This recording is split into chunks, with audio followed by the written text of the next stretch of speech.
He pointed out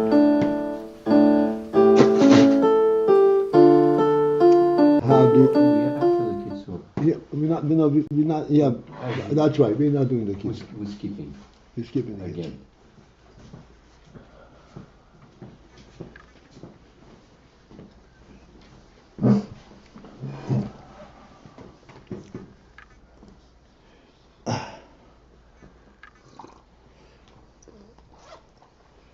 Calls that this entire discussion that we have explained how the oiv starts off from an atzmi point.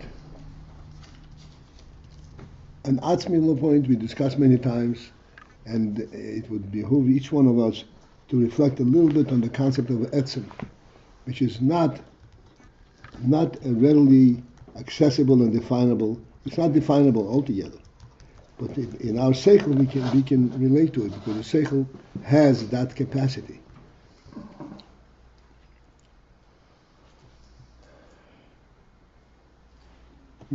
From the seichel perspective, it is possible for a person to do something exclusively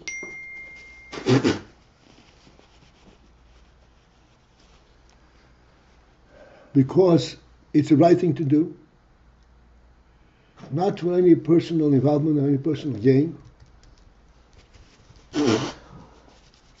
not even for a personal experience.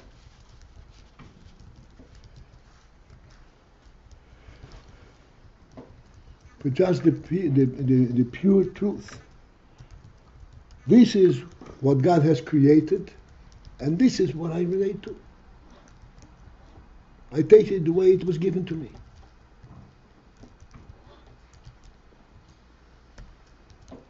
This is etzem.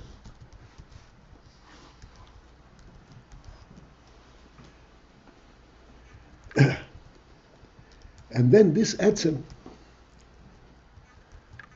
continues to, so to speak, devolve from its source, from its pointed moment, throughout the various levels that solicit its input, such as midos, such as actions, and so forth. When a person speaks, he needs the input and the influence of the seichel in order to speak, or walk, or whatever it is. This is all coming from the etzem of the seichel.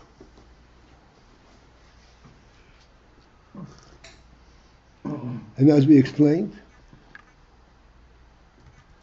there's a spirit behind the fact that this etzem allows itself and relates to all the further down levels.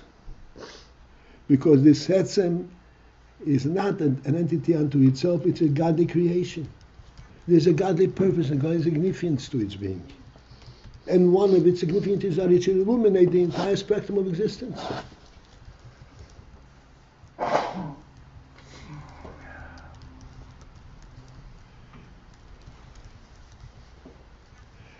And this is the meaning that it's an oy pnimi.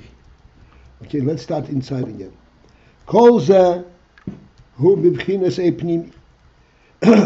That is exists and develops in the oy pnimi b'china shubo b'bchinas slapshus b'kein. That all the way it comes meaning that it expresses itself. It expresses itself in the bechina of islapshus b'kein. It allows itself to be taken and recognized in a keli level.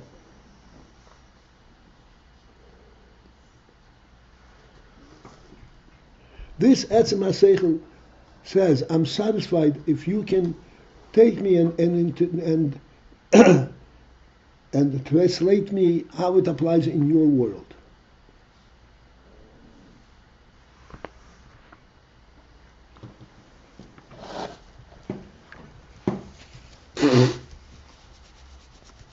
And in your world, I will allow myself to be imbued in your world.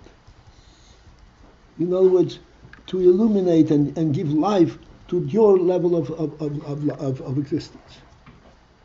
Das means ve-hinay pnimi.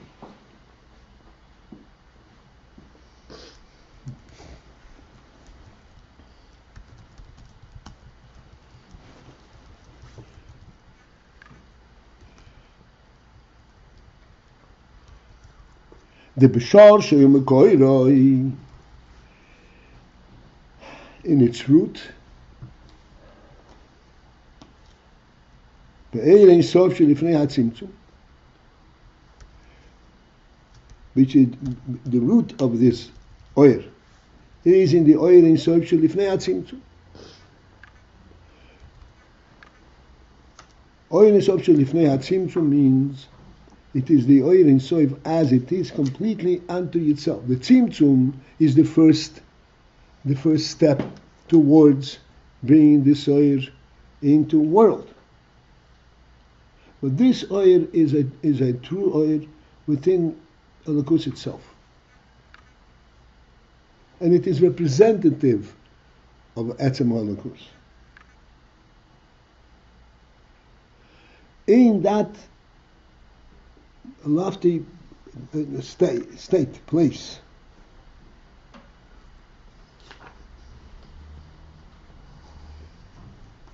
it was determined that there should be oir that should be nimshach, that should reveal itself and be drawn to the point to become a pnimi. In what form is this oir recognized in lifnei hatzimtzum? Lifnei hatzimtzum there is no kelim. There is no need for kelim. There's the reality itself. In what way is this present, so to speak? There's a root for this oir in the oir lifnei hatzimtzum.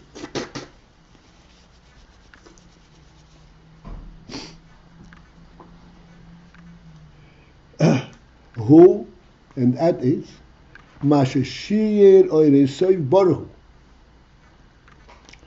That the Oiresoy Boru. Shir means has projected, approximated. To illuminate and to have effect in a mido ugvul manner, in a measured and a limited fashion.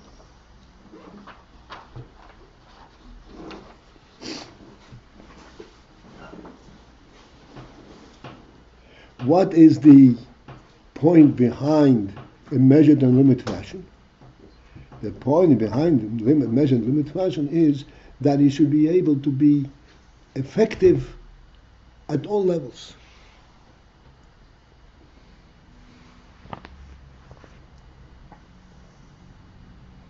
And this is what Oir and Soif have projected in himself, that it should be an Oir that it should come b'mido gvul, in a limited and focused manner.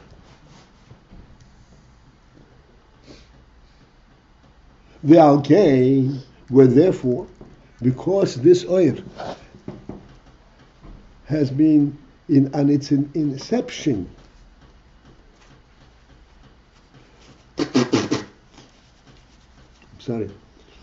at its inception,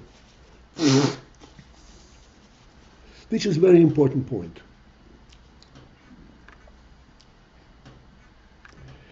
And I'm going to step away for a moment to use the mochin as we always do, use a mochin.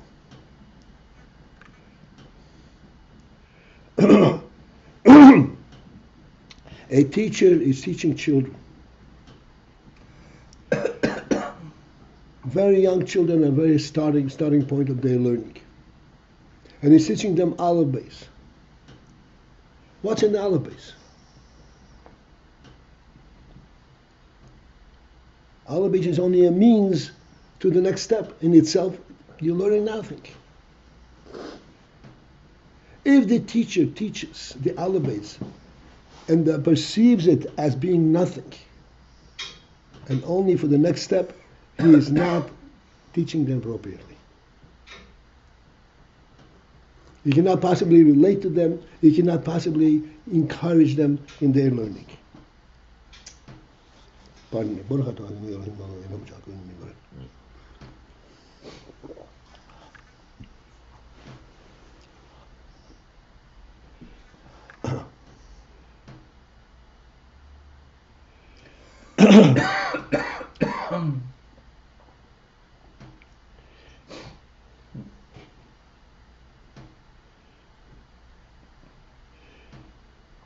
The other base is the mido gvul. It's not an end, a means to only to means to an end. It's also learning in the full sense of the word, at the level of the child.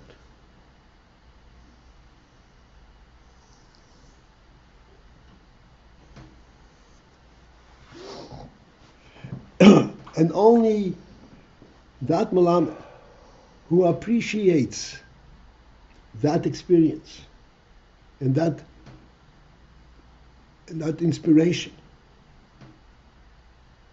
he inspires the child. He actually is the Alabay teacher. He is the basis of the child's ultimate success.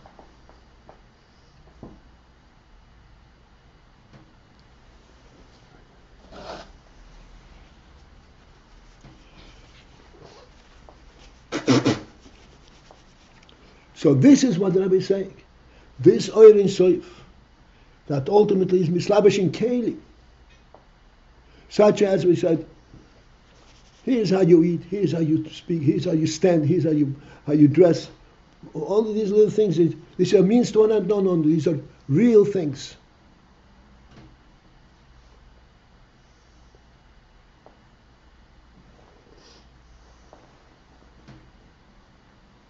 I want to alert, to bring out an interesting thing that I had a chance to talk about it lately. The Rebbe, our Rebbe, his clothing was always in perfect order. Before Shemoneh Esrei, without fail, the Rebbe would adjust his necktie. I'm sure everybody can picture that experience. Yeah, I've seen that. I saw that. Everything is significant.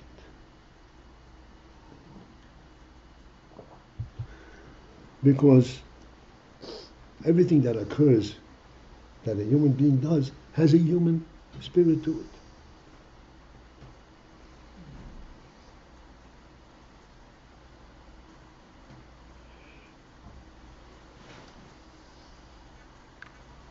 This is the pshat. Shir eresom borhu lohoyer bivchines midulvu. Lohoyer, to illuminate and to shine through and to come through, to be effective in a mido ugvul manner. And I'm again calling our attention to what bivchines midulvu, as we said before. It is not merely because this is a limited place, it will take what is given in a finite manner. No. It is given to it in a finite manner, in a pre-designed manner. So it should fit in that keli. When a Malamed teaches alabase, he intends exclusively the alabase.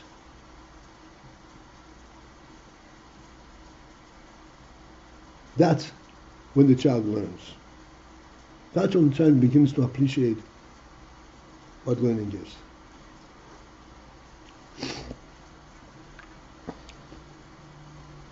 The alkein, the third line, the alkein, were therefore ein ha'arosei b'shover b'chol ho'ilomes v'asfiris. This is why this oir that was intended, projected to be made b'midu gvul, its ha'ora is not equal in all the worlds. In every world, in every sphere, it comes in the measured manner that is suitable for that world and to that sphere.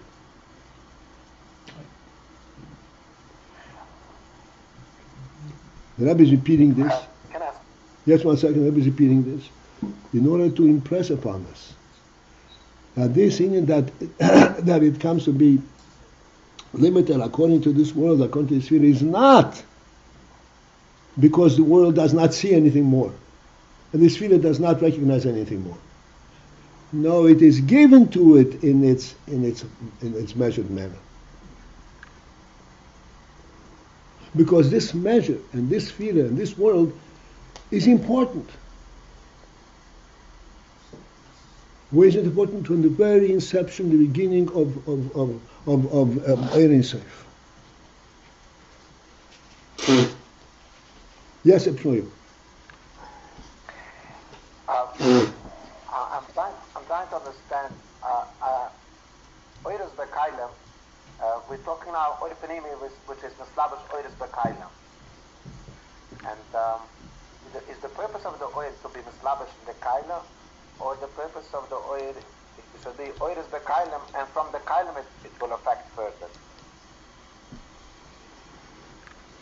Repeat your question, please. Because Kaila means that.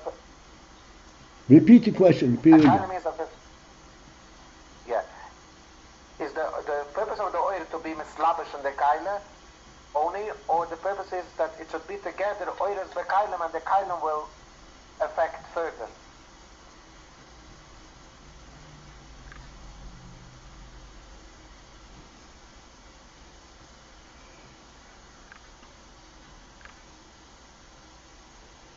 Soivev, you're jumping the gun. We haven't even come there.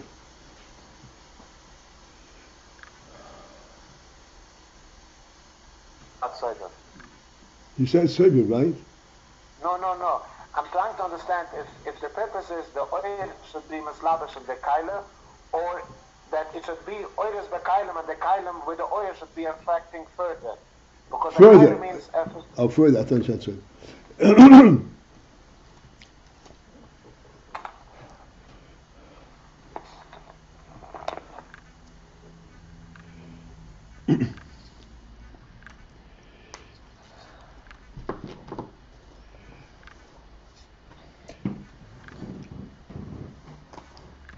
Yes, definitely.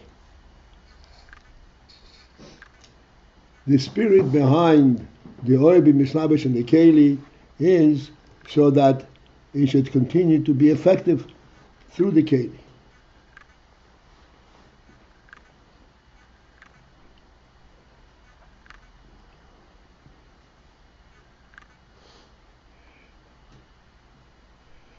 This spirit that the oil wants to be effective to the Keli is actually imbued in the Keli itself. Just as we said, the child learning the Aleph base appreciates the Aleph base. And because he appreciates the Aleph base, he goes further and learns what the Aleph base can serve, what is the next step with Aleph base. Because he is affected, because he is appreciative of the Aleph base. This is why he goes further and further. Let me point out something interesting. Friedrich Rebbe speaks about it early years in America.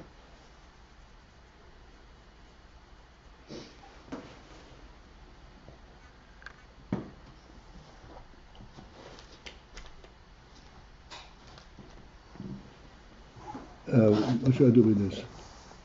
I got it.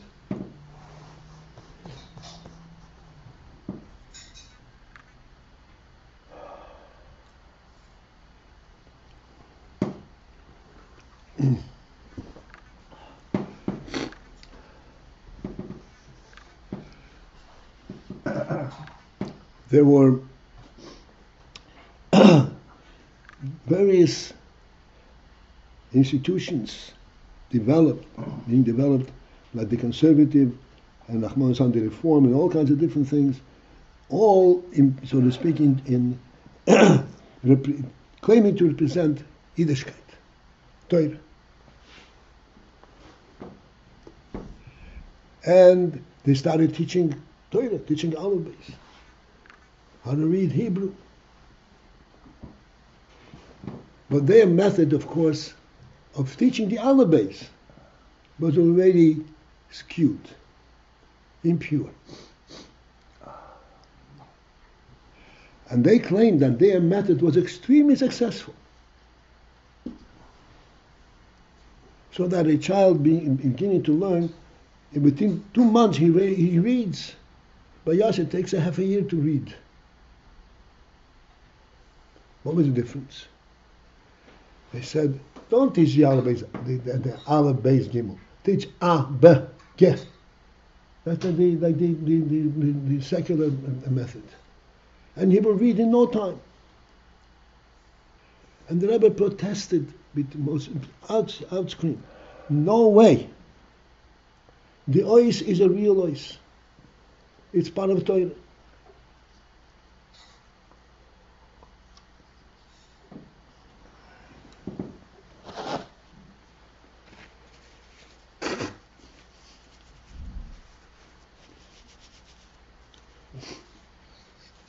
I don't want to go into great discussions in the consequences and so forth, but everybody understands that there is serious consequence in this difference.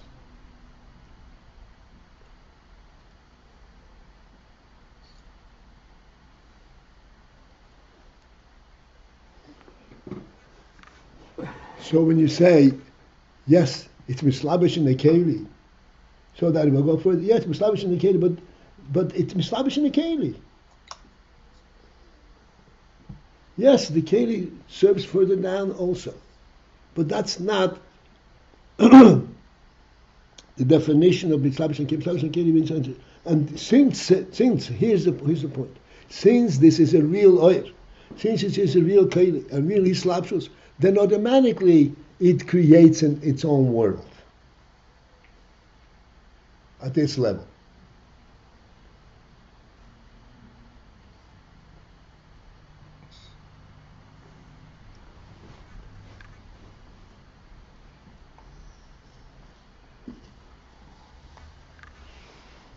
There's a story of the Rebbe RASHAB and his brother, the Razah. They were playing, they were little children, like 4 or 5 years old. They were playing in the courtyard. And what was the game that they were playing? They played the game of Rebbe Chosid. Huh? I know the story. It's a famous story. Rebbe Chosid. That's the game they play. Why did they play this game?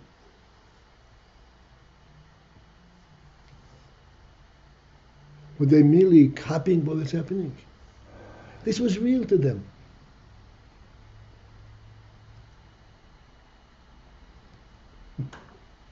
And this is what they enjoyed playing.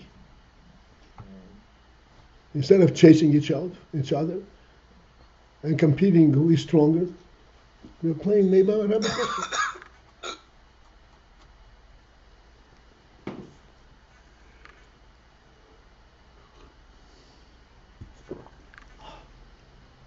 Because it was real.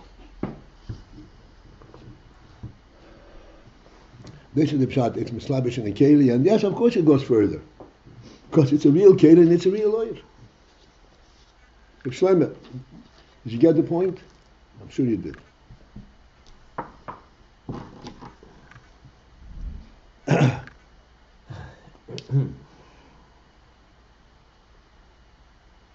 Alkain were therefore, because that the soil at its inception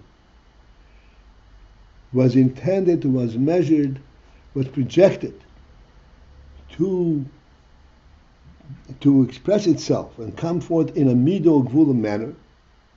Therefore, ein ha'aroseh b'shova b'chol ha'ilamis v'asfiris.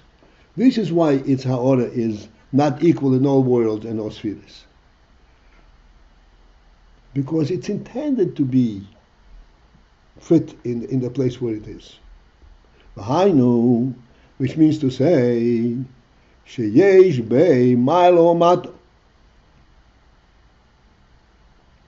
that in this oil there is inherently the ma'alo mato, that which is higher and that which is lower. In this oil there is that which is higher, that which is lower. Bivchinas, what is determined, what determines, what identifies ma'alo mato? Bivchinas riba yomiyut, in the element of riba yomiyut, of more and less, more oil. This we discussed a great time the other day. More oil or less oil.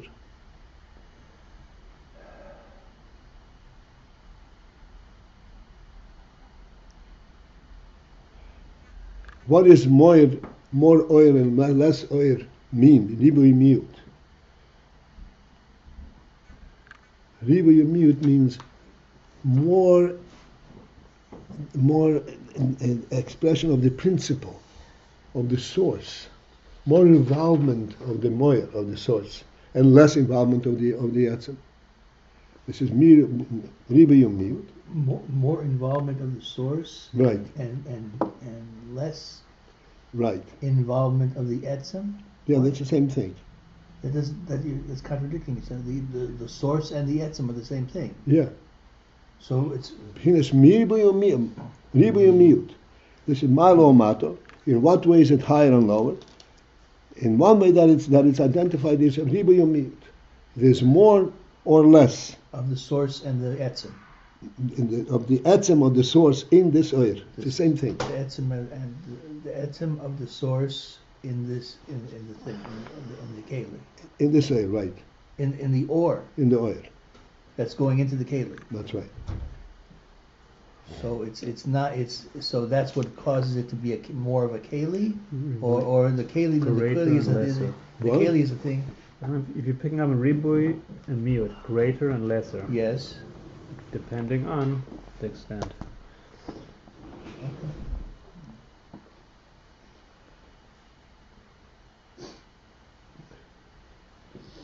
This is what determines malo mato. Malo means there's ribui, there's more oil. Mato means there's mute, there's less oil. And we explained just what is the principle more or less oil. What does it mean, more or less oil? More or less oil means more cognizance of what the oil stands for, of the etzem that the oil represents, or less cognizance of what the etzem.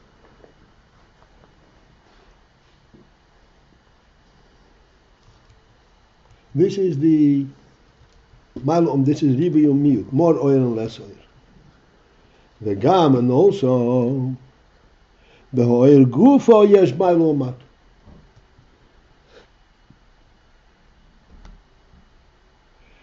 In the oil itself, there is a need for malum mat. In other words, it is identified not merely by more or less oil, but it's a different kind of oil. An oil that is a higher kind of oil or a lower kind of oil. Ve-hinay, and this is the principle who has a spheres.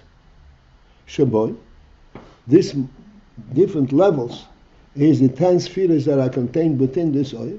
Shemecholokim heima b'mhusom u'madargosom. Now the 10 spheres are distinct and different b'mhusom in their reality, u'madargosom in their level. In this oil, the 10 spheres, there's a chochmah level, there's the bina level, and there is a chesed, gvura, and tiferes level in this oil. And this is where it's a different kind of oil. In the chochmah of the soil, and in the bina of the soil, and in the chesed and gvura tiferes in the soil, it's different quality of oil.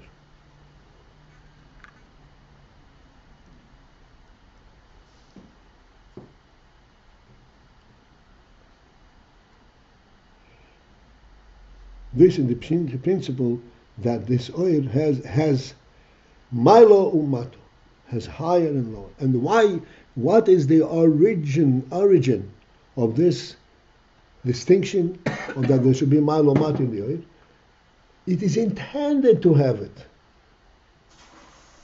because this oil in its inception was intended to be mislabish in keli, ultimately.